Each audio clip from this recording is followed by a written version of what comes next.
Pour ne rien manquer, abonnez-vous maintenant.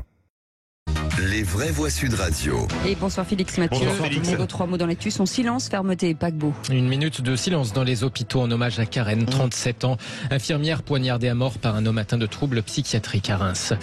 De la fermeté et de la fermeté sur l'immigration. Le plaidoyer de Bruno Le Maire hier soir lors d'un bureau exécutif du parti présidentiel Renaissance. Et puis, phénomène rare et inexpliqué en Gironde, le paquebot naviguait-il trop vite? Un navire déplace des trompes d'eau, un mini raz-de-marée sur son passage en remontant la Garonne, une terrasse détruite, des routes jonchées de débris et des élus interloqués. Les vraies voix Sud Radio.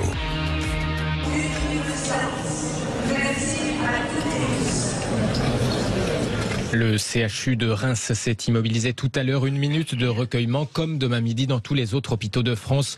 Hier, un homme atteint de troubles psychiatriques a poignardé 2 soignantes.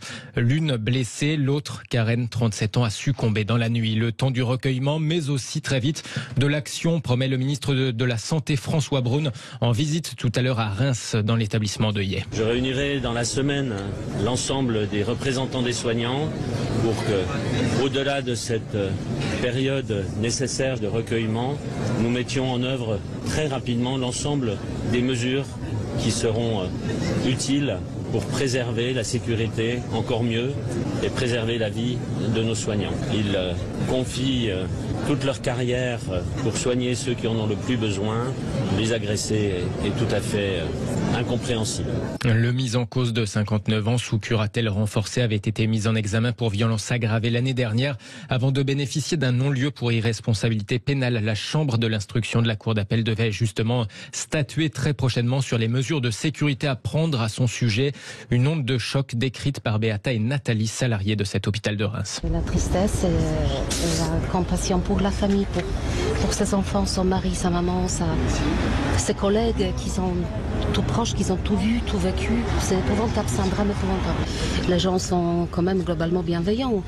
Bon, après que les personnes qui sont en souffrance, elles sont peut-être un petit peu de moins de patience, mais jamais quand même à ce point. Les conditions de travail, elles sont déjà difficiles par d'autres...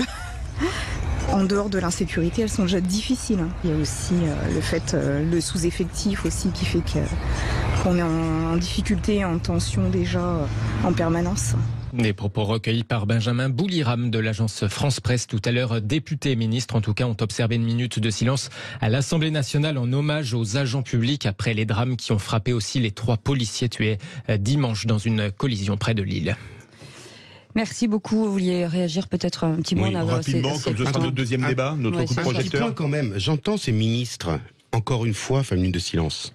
Le budget de la psychiatrie en France a baissé de 30% en 10 ans.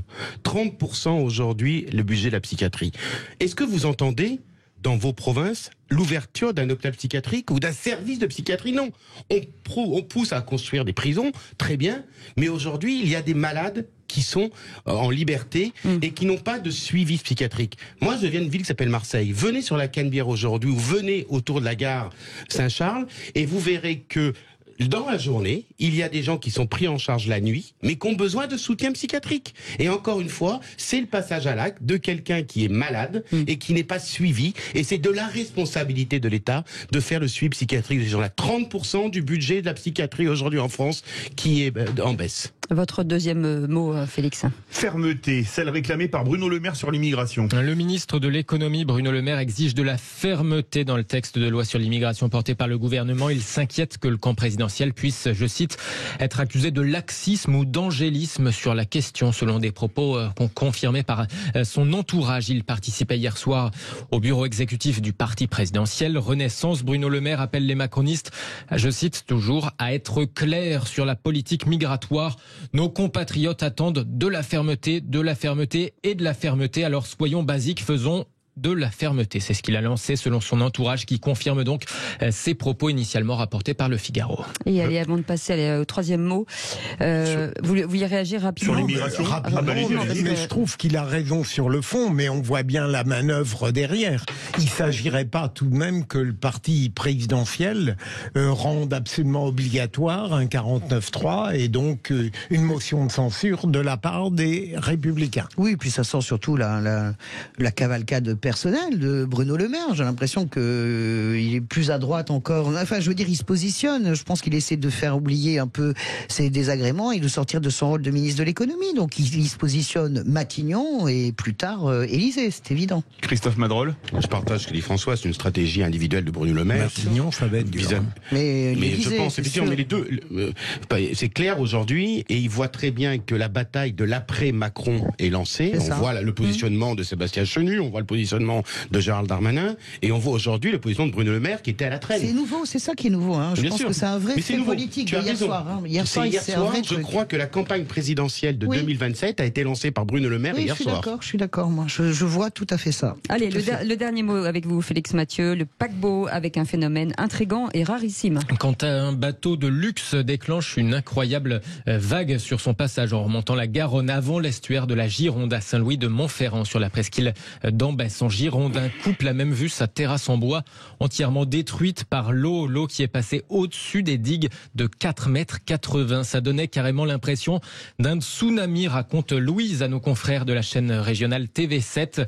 Elle regardait la télé avec son mari quand elle a entendu le grondement de l'eau en train d'arriver. Il y avait une telle puissance que j'avais des souches, j'avais de tout.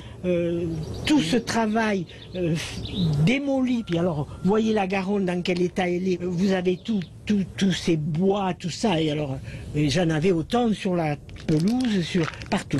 Les élus locaux et le grand port maritime de Bordeaux cherchent maintenant à comprendre ce qui s'est passé samedi. Le bateau naviguait-il trop vite sur la Garonne? Toutes les données, pression atmosphérique, vitesse, état de la marée, vont être analysées, mises sur la table. Il a fallu plusieurs dizaines d'employés municipaux tout de même sur les routes et les chemins le lendemain pour déblayer les abords de la Garonne où des navires de ce type pourtant passent régulièrement. Évidemment qu'il naviguait bien sûr trop vite. Moi je me souviens à l'époque, elle n'existe plus, mais il y avait la NGV qui faisait Nice-la Corse. Oui. Et quand la NGV, la navette à grande vitesse passait, moi j'habitais à Nice à l'époque, mais c'était délirant. Quand ils accéléraient même à 1 km au large, vous aviez une vague. Sur la plage, oui. Mais bien sûr, vous aviez une vague énorme qui arrivait, et Venise est à peine en train de se sortir du cauchemar de ces super paquebots qui rentrent dans la lagune. Si vous rentrez 1 kilomètre ou quelques nœuds trop tôt, vous submergez. Donc, franchement, sérieux, ils font comme s'ils n'avaient pas compris ce qui s'était passé. Bien sûr que c'est un excès de vitesse. Et c'est insupportable, moi.